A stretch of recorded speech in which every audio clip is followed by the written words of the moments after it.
This is the Collecting Real Estate Podcast. I'm your host, Stephen Purse, here with your co-host, Bill Hamill. I'm somewhat more comfortable collecting real estate than I am collecting other stuff. Hey everyone, welcome to the Collecting Real Estate Podcast. Today I have a fellow New Yorker. His name is Mark Updegraff from Rochester, New York, and he is Raze Capital. Mark, it's great to have you on today, and please give us your real estate background. Sure. I started in the industry about 15 years ago, just purchasing my first single family home. I was still in college at the time. I was actually still getting my undergraduate degree, or just finishing that up and entering the workforce after my undergraduate degree. So I bought that property and I fixed it up myself with a little bit of help from my friends. When I go back and look at pictures of us working on it, I realized how little I knew about real estate, just by the positioning of the painter's tape, and now I can cut stuff and I don't use tape as much. But it's just funny to kind of reflect back and see those photos from that time period. And I put that unit into service. It took a couple months of rehab. We did a kitchen, we did a bathroom, we refinished the floors, we painted, and a lot of late nights after work, a lot of hard work. And I got it leased up through Craigslist. I threw an ad out there. I got some young ladies to rent it, and they ended up staying with me for a few years. And then the referrals that they gave me afterwards made it a really simple unit to manage.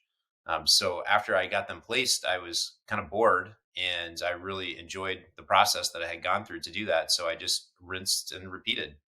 And over the years, I just did as much as I could. And if I was really good at sourcing deals. We live in a market here in upstate New York where we're very cash flow heavy. So it really is a world of abundance. And I could find way more deals than I could possibly purchase myself. So I started helping other people. And after they purchased the units, they really didn't want to manage them themselves. And that kind of got me into the real estate side, as a licensed broker, and then being able to manage their properties ultimately. So I've built the three companies kind of in tandem. We help people buy and sell, we manage, and then we've got a general contracting firm as well that they all kind of feed each other. Yeah, that's a nice journey. I discussed this with you once we met here this morning about how the commonalities I felt like we have, because I did research you quite a bit on a group that we just joined together, along with looking at your LinkedIn, seeing that you bought that first property, and it brought back memories when myself and my best friend bought our first property, and we had no business doing some of that fix-up work because we didn't know what we were doing. But we were 21, bought a property, and said, all right, let's go. We just spent all of our money, $5,000-$6,000 on a down payment. Now we have to do a little bit of fix-up work for these two tenants that we just inherited. And it was comical at the beginning, and we learned through our journey building that portfolio. And it's interesting, as we learned and got better at the trades, looking back, I wish I didn't get better, because we tended to do all of the work probably for that first 7, 8, 10 years as we were buying fixer-uppers. What is your process from that first one, learning how to fix that property up with your friends, and then building that portfolio? Did you continue swinging that hammer? I did for a couple years. The way that I transitioned, I had the unfortunate luck of getting laid off from my W-2 job. I had gone and all the way through a master's program at RIT, and I went into industry, and I was working in a tech field. They lost a legacy contract with the Department of Defense, and they ended up laying off about 2,500 people in Rochester, all with similar degrees in imaging science. And a lot of those people had a lot more experience. They had been already working for a decade plus. So I went to my wife, and, she loves her career. We had amassed, probably half dozen to a dozen rentals. And I really had no opportunity to use my degree in this area. I would have had to make a shift of some sort.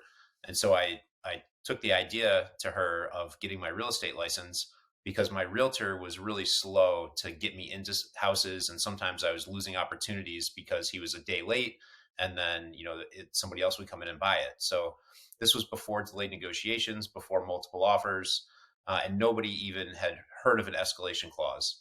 So, my thought was I'll get licensed as a realtor. It'll give me the ability to go into the houses that I see that I like myself and get an offer accepted quickly. And then I'll also try to do some sales. If you would have asked me years ago, there's no way I ever would have thought I'd be in sales. I'm not like a salesy person, and I kind of detested salespeople. So now, I've done years and years of sales, and surprisingly, I'm pretty good at it because I don't operate the same way that quote sales guy does. I'm really just I open the door, and then if somebody's going to buy the house, they're going to buy the house. I'm not trying to sell them anything.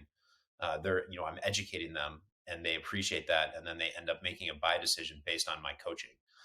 So by having that approach, my sales went from 1.5 million my first year in the business to 3.5 my second, to over 5 my third, with no formal training, not being on anybody's team, and really not having any leads to speak of. So that got a lot of attention in my small community. My broker was looking at me saying, "What are you doing to do this?" And while that was happening, I really couldn't manage the construction guys anymore. When I did 1.5 million, I was still swinging the hammer. I was up on the roof. I would take calls as needed, and a lot of times it was more of an oversight role, but I was still on site. And then by the third year, when I'm doing 5+ million in sales, I'm not available enough to be there with them. So I had a pretty good foreman, and I still checked in with him probably at least once a day, if not 3 times a day, during my schedule. But that really got me from having the hammer to wearing the suit and tie. And it's hard to go back and forth between having a suit on and then getting dirty or getting painty. So I would say by my third year in sales, I was 100% sales, and I was focused on scaling that. A couple people that I had hired, on the property management side to do some of those property management chores, like showing apartments and doing background and credit checks, just to free me up to do sales, were young, their early 20s. They saw how easy I was making it look on the sales side because I was just crushing it. And again, the market was a little different, so I could show 3 houses and one of them would probably stick. Fast forward to the market today, my agents will have to, they might have a client for over a year until they get them closed out because the market is so competitive. But back then they said, "Hey, Mark, we want to do sales too. We don't want to help you manage the properties anymore." So I kind of built the brokerage out and started mentoring younger agents, and then just restaffed my management side. So that's how the 3 companies kind of grew together. And the construction was always kind of part of management. I didn't officially spin that out into its own organization until maybe 5 or 6 years ago. We still carry a maintenance department in the property management firm. We've got a team of 6 or 7 guys that really focus on being maintenance technicians, which is kind of like your handyman. They're pretty good at anything. Their van is equipped with everything they might need, so they don't have to run to the store. And then on my general contracting side, I have more professional tradespeople that specialize. So I'll have master carpenters, and I might have people that specialize in plumbing or electric, but I don't usually have generalized people. I have more specialty people. And then if I need to sub something out, I can sub it out through the GC side, and that company can always be hired by the management company. If the management company runs into maybe a client buys a burr, or they buy something that's super distressed, and the management team, their workload is too busy with the turnovers and with all that they can't handle it, we'll bring in the GC firm to do that type of work. So the 3 companies really do feed each other, from the brokerage and the sales that are giving us more management clients, also giving the GCs kitchens and bathrooms and windows and flooring. And all those relationships really worked well together, and the referrals kind of cross back and forth. So I've found it to be a pretty enjoyable way to do business in the real estate sector. Wow. Okay. We're busy. And being a fellow New Yorker, being down in the Tri-City area, capital region of New York, we had a company called General Electric, which was Schenectady, New York's primary employer. And when they pulled out from 50,000 jobs down to, I think for the last 20, 25 years, they've been down to like 3 or 4,000. So it really hurt Schenectady big time, and they built back a little bit. And seeing you had a similar story, you went to school. So many people are going to school for imaging. I'm assuming that company that went down was Kodak. That's one of them. I was at ITT Corp. ITT had bought a spinoff of Kodak Space Systems Divisions, which did a lot of contractual work with the Department of Defense. So there's the opportunity. These imaging companies go down, Rochester, and your employment, your W-2 is now a pivotal time for you getting into real estate. And another interesting similarity, when I first started, I bought 3 properties right off the multiple listing service, and I was depending on a couple brokers to feed me deals. And I was very, very motivated, but finding out very, very quickly that these brokers are also talking to other investors. And at this point in my career, they were more credible. They were more serious than I was because they had built up much more experience. So I had to become an agent. And in New York back in the 90s, you can become an agent if you had enough qualifying points as a landlord, a few buildings, some rentals. 2 weeks after I became an agent, I was a broker. Now I'm in control of my own destiny, finding my own deals. And now I'm a property manager, learning that on my own. And just like we started on that first property, we're swinging the hammer. And I guess you can say we were our own general contracting company. And I was looking into you earlier, and you pointed out you figured it out as you went. I think over the last several years, you may be figuring some of the more sophisticated techniques out, same as me. But what did it look like when you first started off and you just figured it out as you went? What was your day looking like when you're trying to be a broker, a manager, and building that portfolio? I know you mentioned, how you set up those teams, but early on, how are you able to stay focused on so many different things? That's a really good question. I think, like we talked about earlier, I was definitely burning the candle at both ends. I remember at one point I had just overworked myself to the point of exhaustion, and I remember leaving. I had a tenant that was coming. They were moving into the house from out of state, and I had a deadline to get it ready for them when they got here, which I met the deadline, but it really just put me out. And she pulled into the driveway. I was literally packing up the truck to go, and she wanted to talk for a few minutes because it was our first face to face. And usually I love that part of the job. I love talking to people, and I never rush them, and I like to have that conversation. But I remember she had a tray of brownies in her hand, and I said, I really hate to do this. She's like, these brownies are for you. I'm like, I'm going to take the brownies, but I have to go right now. I can't stay here any longer. And I literally threw the brownies on the front seat. I don't think they ever came out of the front seat. I got to my house. I made my way to the couch, and I didn't leave the couch for about 3 days. And my wife was just like, what happened to you? And it was probably the paint fumes. I was using a sprayer. I had a respirator, but of course the filters get plugged pretty quickly. So I think just a combination of just not enough sleep, too many paint fumes, and I was just out of it for 3 days. So that was a wake up call for me when it was like, my health is important. We're trying to start a family. I really have to take it a little bit easier than I have been in the past. But I'm pretty, I still do it today. My father was the same way. I operate on just a little bit of sleep, and I'm okay with it. I would prefer to get about 7 hours, but I can operate on 5. I could operate on a little bit less if I needed to. But I find, if I'm going through a period in my journey where it's massive action time, I'm averaging about 5 hours of sleep. And I get a lot of stuff done when there's nobody bothering me. And then during those hours when, business is happening, I just try to make myself available to the people that need me, so they can go off and they can do their job and have me needed less for certain decision-making things. So, building that key staff has taken, I would tell you, a long time. When you first start your hires, you're very budget conscious because you don't have a lot of extra money and you know that, payroll is going to be expensive. Now you've got PTO and you've got, any kind of benefits that you're offering. And, you almost sometimes feel like you have a paid peanut gallery because every conversation that you have with somebody that's not related to work, you're paying for.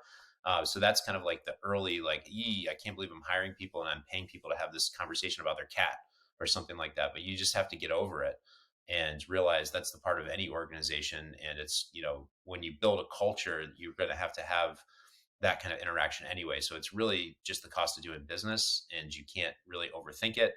And you also have to, pay for the people that you want. You're not going to get somebody that you want if you're trying to skimp on payroll, right? So, a typical position might pay a certain wage. If you want the best person in that position, you're probably going to have to pay a little bit more and not a little bit less. So I think starting out, I was always trying to pay a little bit less and then, dangle the carrot that like, oh, come into my organization and, you can work your way up. But I really think just bringing them in at better than average rate for the area to show them off the rip that, you're committed to having a leading organization in the community where you're going to provide a better service. So I've gone to the side of payroll heavy in my organization, which I know hurts my bottom line, but it also keeps me on the forefront of building my business. So as I take on new business, I'm not scrambling to catch up with more personnel. I've already been heavy on personnel, and then we follow that philosophy where we're always interviewing, even if we don't need somebody. So let's say we're pretty comfortable with our staff and we don't need another body, we're still advertising for one, because if we find that perfect person that's on the market for a job, we're going to hire them. We're not going to wait until we need that person and then start looking for them. We're always going to be looking for them. And then if they're there, we're going to grab them.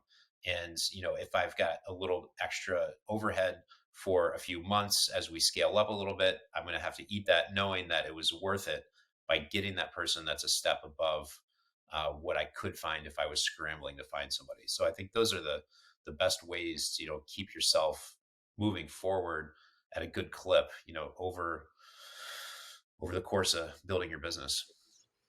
Yeah, there's a lot there. And boy, do I remember that too. You're building up a staff as you're building a real estate portfolio, and I'm a broker on the side. And everything when I was learning was negotiating, not only negotiating a deal, but you're renting apartments. And now we're bringing people in, and it was just the train of thought: how inexpensive can I get this handyman to work for me? How inexpensive can I get this in-house property manager to work? And that was part of my problem along the way. I did that for so long, and feeling like a super fair employer, someone easy to work for. But what I didn't realize was I was just asking people to come to work, and I pay you this amount of money. I expect you to work consistently all day, every week, every month. And it just didn't have that culture feel. So I appreciate so much of what you just discussed on just getting the best people, pay a premium, build those teams, because you're not going to be able to grow otherwise, at least grow with businesses that you're not super involved. And I think that's the key, which I realized over the last 3 or 4 years. You're as good as your people.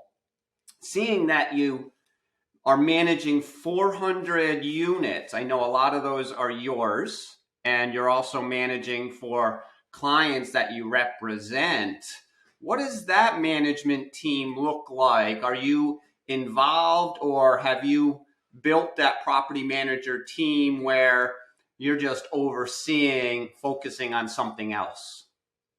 Yeah, so I have 3 managers on the property management side that I meet with, and we meet, by twice a month, sometimes weekly, depending on the season. If when we're going into the busy season, we might meet weekly just to discuss some of the KPIs that they're looking at. And I find that, your key people want to have FaceTime with you.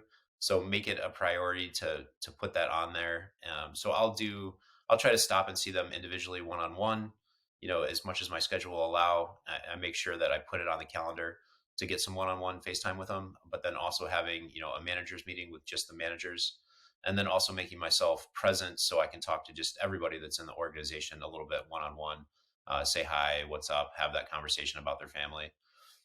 So yeah, I think having good managers is pretty sufficient. I've broken it down into three departments: the accounting, the maintenance, and then the property management. They're all under the management firm, but those are the three key departments that I bring in to meet with on a weekly basis to talk about the KPIs.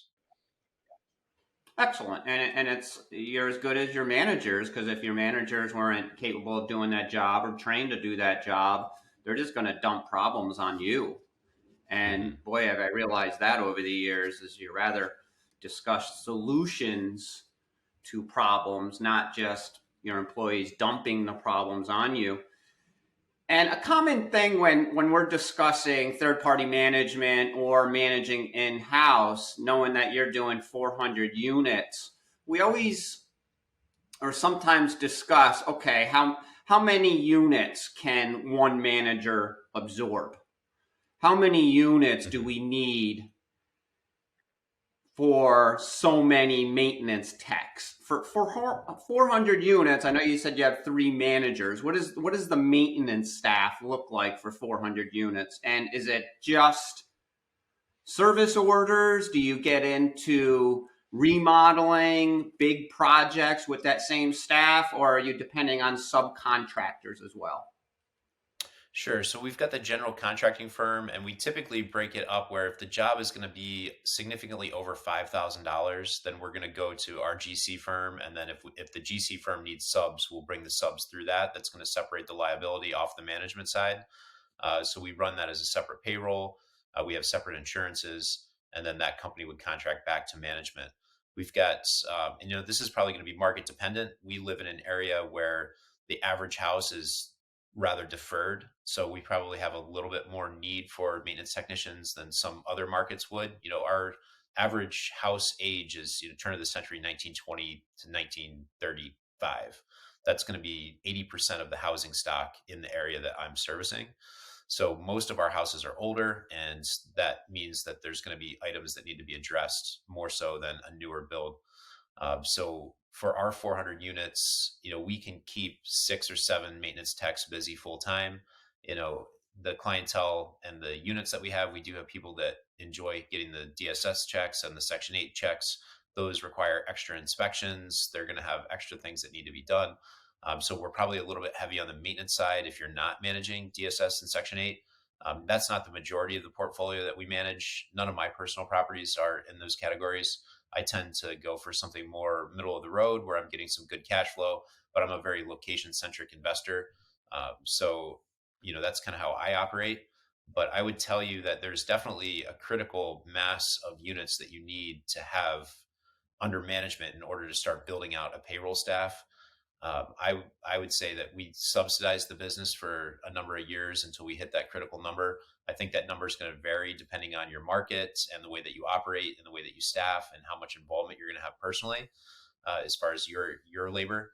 Um, maybe 250 units would be a good, comfortable number where you have somebody dedicated full time and a couple maybe part time people, and then the way that we bill out the maintenance staff, that is not overhead the way that a leasing agent or the property manager might be. Those positions are going to be overhead that are going to be taken out of that management fee that we charge. But the maintenance fees, that's all billed hourly. We use GPS tracking so we know where our guys are. So if we dispatch somebody to change a water heater, we know that by the time they go pick up the water heater, they go over to the house, they install it, and then they come back to the office. It's been X amount of time. We just multiply it out by our hourly rates. We add on the materials, and that's the invoice. So there's really no risk on the management side as far as adding personnel. It's more of a culture thing in that when I hire somebody, I want to give them that assurance that I'm hiring them full time. There's not going to be any layoffs, and I'm going to take them full season. And it's not going to be a seasonal job where they've got to look for work around the holidays, which I know everybody, they want to put presents under the trees. So I take it very seriously. I do not lay people off. If I shake your hand and I hire you, I'm going to find work for you all year. So we are pretty careful with how we staff the maintenance. And as we're usually going into the spring market, Like right now, this time of year, I'm trying to staff up on the maintenance side because I know we're going into our busy season. And then as we get towards winter, if maybe one or two people move on, I don't replace them until I'm coming back to the spring. And that system has worked out pretty well over the years. There's always going to be somebody coming and going. So in the beginning of the spring, I make sure I get I get as many bodies in the spring as I can because there's too much work to get done. And typically that's when we're really heavy on subs. If we can't get it done in house, then we're relying on subcontractors. And then when you have a subcontractor, you can't control their schedule. So I like to be in control. Our owners like that we can just get people to do things when they need to be done. And they're very impressed with that. If they say, hey, I'm having this problem, we say, no problem, we'll take care of it immediately. And it gets handled. If I had a subcontractor, that could be a week out. It could be a week and a half out. So I think it really goes to our credibility as managers to be able to pull some strings and to get some people moved around. So I'm all about staffing up in the busy season as heavy as possible with qualified maintenance technicians, and then working them through the season. If anybody leaves as we get towards the holiday, I don't replace them, and then I do the same thing the following year. No, I love that. In New York, as soon as that snow melts, we're planning our next season, which I consider between April and September. That's our strong rental season, and we're doing a lot of exterior work. And before you know it, the snow is melted and the grass is growing. And that first 2 or 3 weeks of the season, the grass grows very, very quickly. And if that gets ahead of you, you're already behind for the year. Seeing that you mentioned your building stock is 1920 to 1935. I'm looking at your background, seeing some beautiful woodwork where you're sitting right now. And I've worked on a lot of those buildings in historic area of downtown Albany over the years also. So those projects seem to keep our guys busy. Once I felt like things were getting a little bit thin, all we needed was one project in the winter on one of these older buildings, and it tend to absorb people pretty quickly. You run into a lot of issues in these older buildings, as beautiful as they are and as beautiful as they become after you restore that woodwork and such. Mm-hmm. But you mentioned you got into some mixed use development as well. What are the challenges with the mixed use opportunities that you've had in Rochester? And tell us maybe a story about one of those deals. Sure. I mean, I think the challenges in many cities, and mine included, is parking and zoning. So luckily the project that I'm doing right now is in our center city core, and the zoning is much more lax as far as parking restrictions. But as soon as you get out of the center city, you've got to have enough space for parking depending on your use. So a lot of times, the lots are smaller, and the ideal use that somebody would like to have just doesn't have the parking to support it. So that ends up holding things up, and people have to go through all kinds of variance processes to get the permission of the community to let them have whether it's a bar or a restaurant or some kind of shopping. Just that the parking requirement is so intensive that it makes it very difficult for those type of developments to happen in the surrounding the center city. I'm doing a development in the center city where the parking isn't an issue. There's no parking restrictions. You can do whatever you want with no parking, and it's allowable. Luckily, I do have parking because I understand the need for having it to have a successful operation in a very dense populated area. So we've got about 21 spaces. We're doing 10 luxury lofts, and we're going to keep our brokerage firm for the sales side on grade. So we've segmented part of the building to have what I call the agent lounge. It's an area where I let agents come in. There's no cost. So I've built one of the best, I think it's the best model for agents to come if they want to be a broker, or an agent in Rochester. I charge a very small flat fee. So that way they can come in, and if they're just getting into the business, when they make their first sale, they can put more money in their pocket and they can invest it back into their own marketing, and they can build their business quickly. So we've left that space for them. It's open space. It's kind of like a collab environment. So the agents all have little desks that It's built out. It looks pretty modern. It's nice. I've got 2 private conference rooms, so if they want to bring a client in, they can have a conference room to take the client into. There's a little lobby waiting area, but that's it. There's a little tech area with some printers and stuff, but it's nice, and I think it's good to provide for them. It makes like a team environment, even though the agents are often writing offers on the same properties because they represent similar clients. It's a fun environment to be, so they're sitting next to each other and they're like, oh, don't look at my screen. I don't want you to see how much I'm writing on this offer. But we kind of treat it like a game, and we all have the abundance mindset. That's what I train my people. So they know that, like, if it's not this deal that they get their client, they'll get them another deal. And we work with a lot of wholesalers. I still go to the foreclosures. I like to do that when I have time. I've got one of my associates trained on the foreclosures, so if I'm not available, he's my backup guy. He goes there all the time. He's been trained for the last couple of years. So we try to take down properties in unconventional ways so we can have a good deal flow for our people. So we'll often take a foreclosure full cycle in-house, and I'll let my agents bring a buyer off market, and then we can add some value. And so through their marketing, they can say, hey, we specialize in this type of stuff. Most brokers don't. We're going to be able to bring you things that other people won't even be able to show you, and you'll never see it on the MLS. So by having those relationships, especially with other brokers and with other professionals, the wholesalers particularly, the more if they know that you're a closer, and it's all going to be market dependent, right? In a heavy sellers market, the wholesalers are kind of operating like brokers, where they'll throw out an email and they'll still get a dozen offers. But if you remember what the market used to be like, wholesalers really valued somebody that could close a deal. And I think we may be headed back to a similar environment. So I think just maintaining those relationships and making sure that you're ready when the market shifts back towards a buyer's market, you'll still be known as a closer, and you'll be able to get a lot of your clients satisfied and make everybody happy. Wow. Okay. Jeez.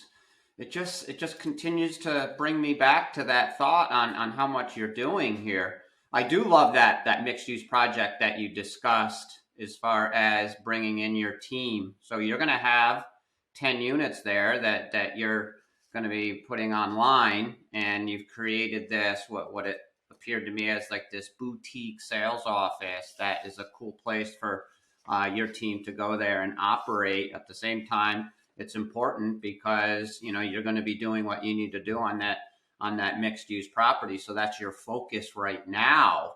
Knowing that you have all of these businesses, you're vertically integrated. You're a broker, you're a developer, a general contractor, a property manager. What do you focus on a weekly basis? Are you finding deals? What do you really like to do? I'm focused on being a capital raiser. I kind of realized, I had my aha moment, that I like working with people. I like helping people, and I really love real estate. I love equitable deals. I love making people money.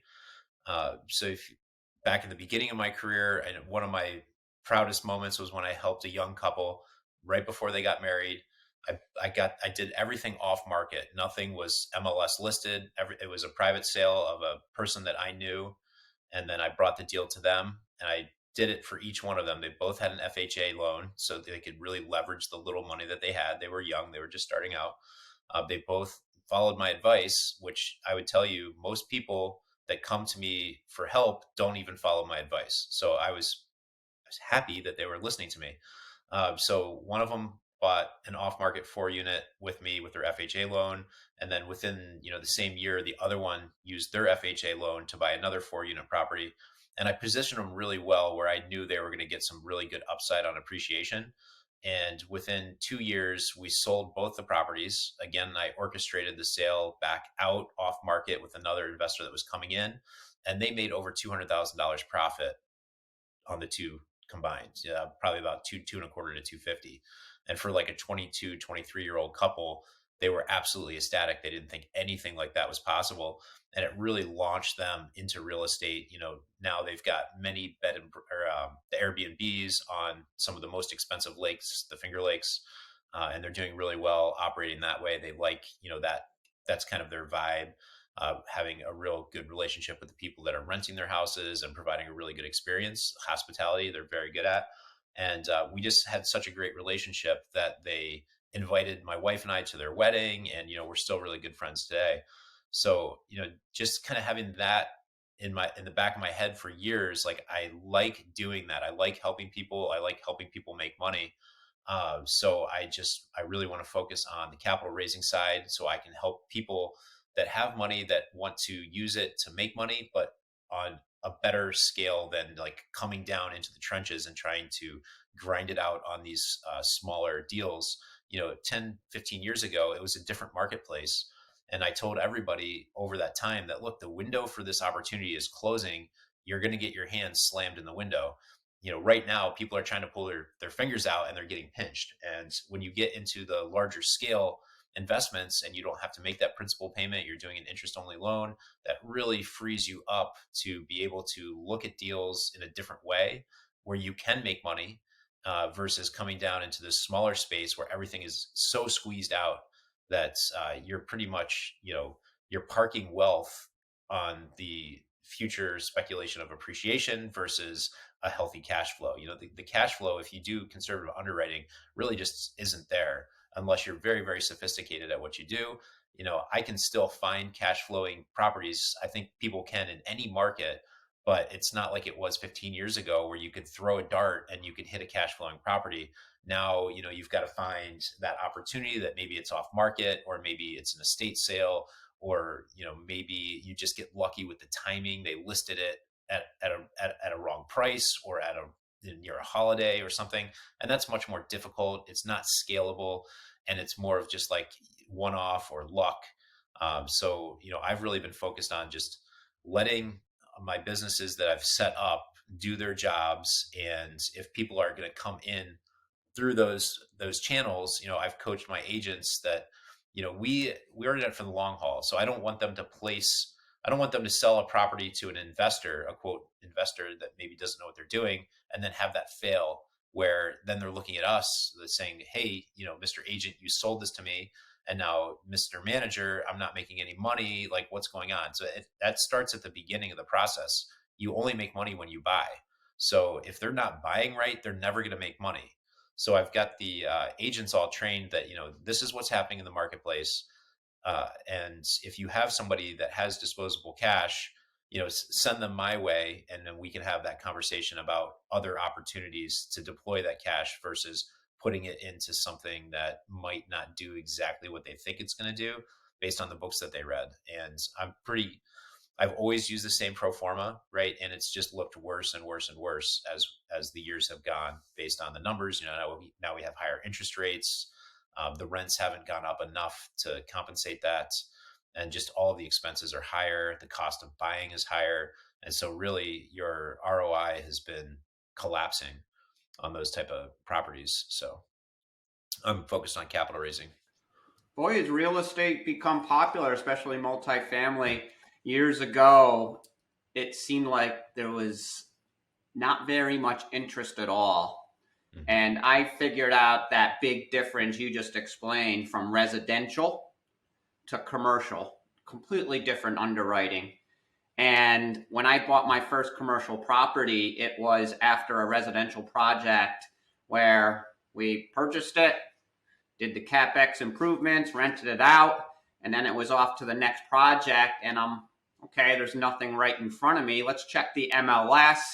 I see some multifamilies on there, particularly a 7-unit that I underwrite. It's been on the market for 2 months and operating at a 14 or 15% cap rate. So obviously it had cash flow, and it was like, all right, this is a good location right in my area. It has great cash flow, decent apartments, decent floor plans.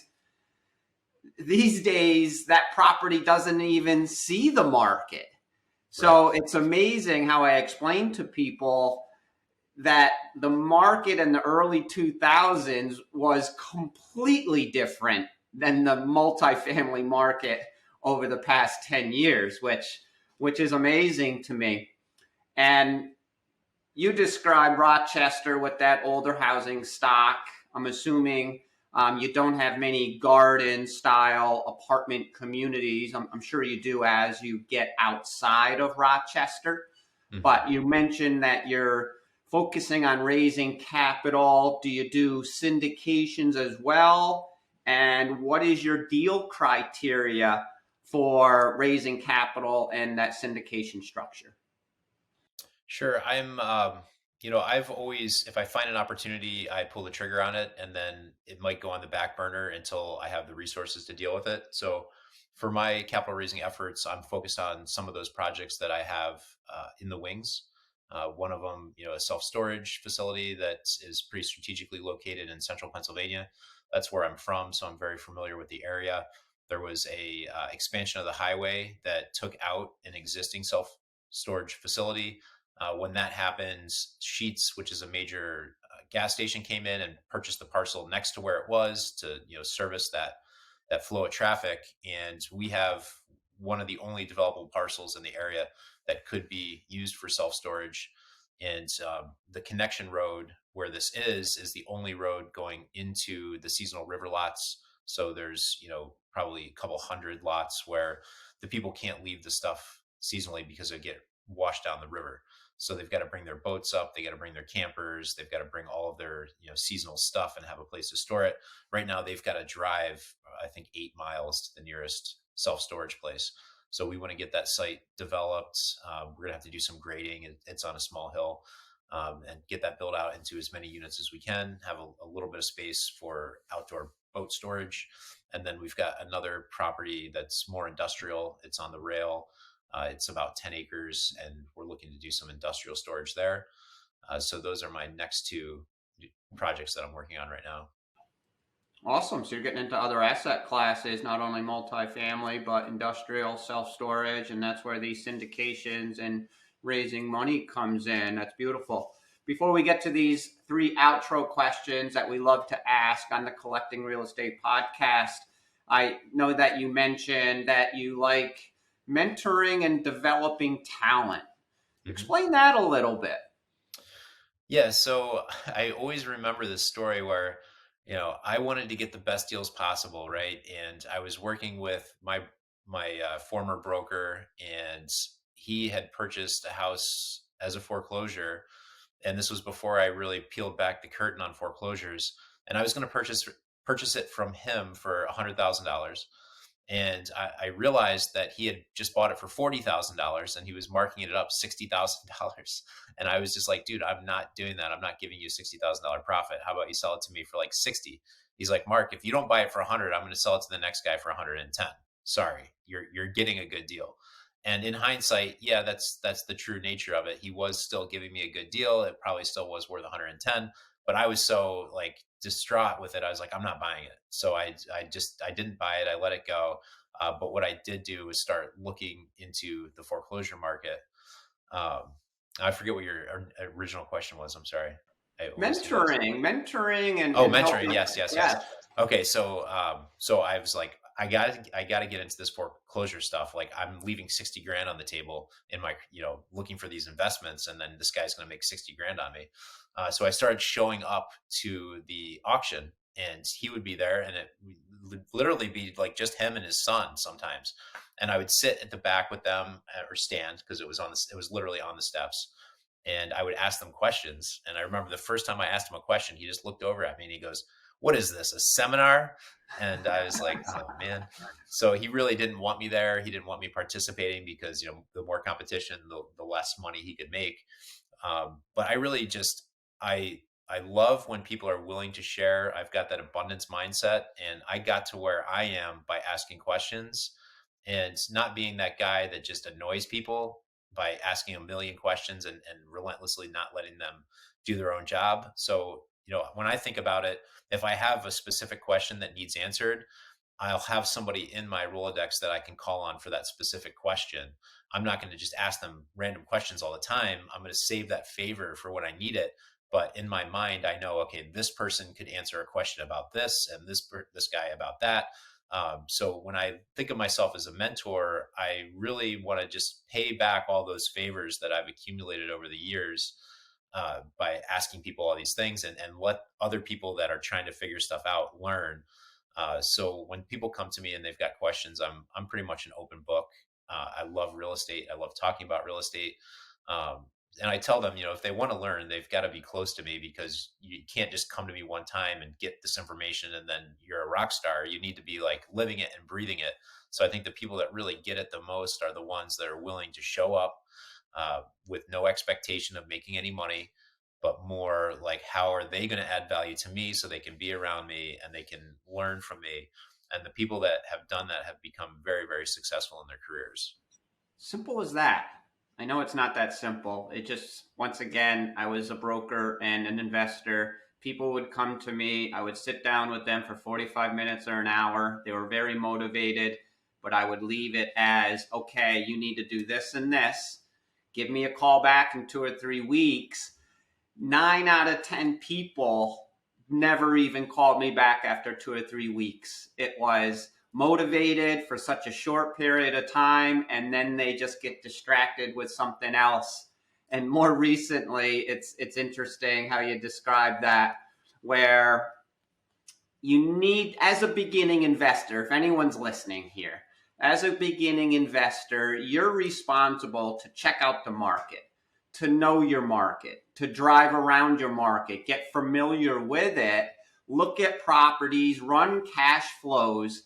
And if you have someone like Mark that you can call and say, hey, I did all of this research, but I have a question.